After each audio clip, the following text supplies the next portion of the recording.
শোবেশ আল্লাহ শোবের মুখে বাদ করো আমার কি সর্বনাশ করতে।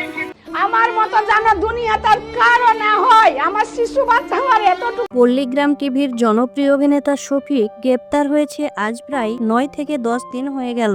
ভারত বাংলাদেশ মিলে লক্ষ লক্ষ ভক্ত রয়েছে। শফিকের ভিডিও দেখেনি বর্তমানে এমন মানুষ খুঁজেই হয়তো পাওয়া যাবে না। তো বন্ধুরা, তোমাদের মনে হয়তো অনেক রকম প্রশ্ন আসছে, যেমন শফিক কবে ছাড়া পাবে, শফিকের সত্যি কি ফাঁসি হবে, শফিক বর্তমানে কোথায় আছে, শফিক কি আগেকার মতো ভিডিও বানাবে, এরকম নানান চিন্তা ভাবনা আসছে তোমাদের মনে। আর হ্যাঁ বন্ধুরা, শফিকের ফাইসালা কবে হবে সব শেষে জানাবো। শফিকের মা কি বলল শফিকের বিষয়ে তাও জানাবো আজকের এই ভিডিওতে। এবং সব শেষে পল্লিগ্রাম টিভির প্রাক্তন অভিনেত্রী বর্ষা কি বলল সেটাও জানাবো এই ভিডিওতে। হ্যালো বন্ধুরা, কেমন আছো?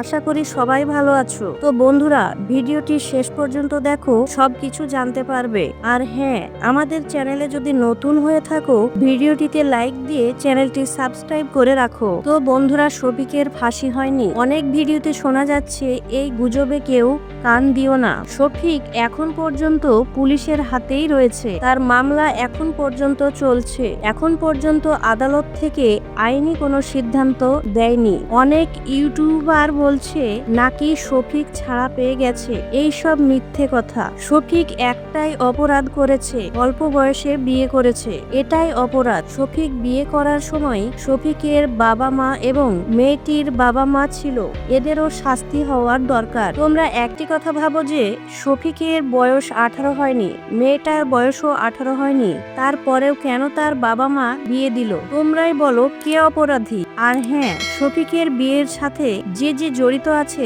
তাদেরও শাস্তি হওয়ার দরকার। যে মৌলবীটা বিয়ে পড়িয়েছিল তারও শাস্তি হওয়া দরকার। এই সব সমস্ত কারণ অকারণের তদন্ত চলছে। তো বন্ধুরা, এখনো পর্যন্ত বলা যাচ্ছে না যে শফিকের কি হয়েছে না হয়েছে, কিন্তু শফিকের উকিল জানিয়েছেন অতি শীঘ্রই শফিকের জামিন হবে। এই কেসটা চলতে থাকবে, শুধু পুলিশের হাত থেকে মুক্তি পাবে, এটাই জানতে পারা গেছে। অন্যদিকে শফিকের শাশুড়ি কি বলছে জানলে তোমরা অবাক হয়ে যাবে। তো বন্ধুরা, শফিকের শাশুড়ির কল রেকর্ডটা শোনাবো সব শেষে। পল্লিগ্রাম টিভির প্রাক্তন অভিনেত্রী বর্ষা বলছে, আমি আজলামপুরে গিয়েছিলাম শফিকের বাড়িতে। শফিকের মায়ের অবস্থা দেখে চোখে জল চলে এসেছিল। শফিকের মা একটাই কথা বলছে যে শফিক আমার নির্দোষ, আমার ছেলেকে ফাঁসানো হয়েছে। শফিকের মা আরো বলেন 5 জনের নামে কেস করা হয়েছে, রুবেল, রাকেশ, শফিক আর শফিকের বাবা মার নামে। তো বন্ধুরা, একটা খুশির কথা শফিকের ফ্যান ফলোয়ার শুনে নাও। 5 তারিখে শফিকের সুনামি আছে, দেখা যাক 5 তারিখে কি হয়। আর হ্যাঁ বন্ধুরা, তোমরা শফিকের জন্য দোয়া করো যেন শফিক তাড়াতাড়ি ছাড়া পেয়ে যায়। তো বন্ধুরা, আরো জানা অজানা বিনোদন ভিডিও পেতে চ্যানেলটি সাবস্ক্রাইব করে রাখো। সবাই ভালো থেকো, সুস্থ থেকো।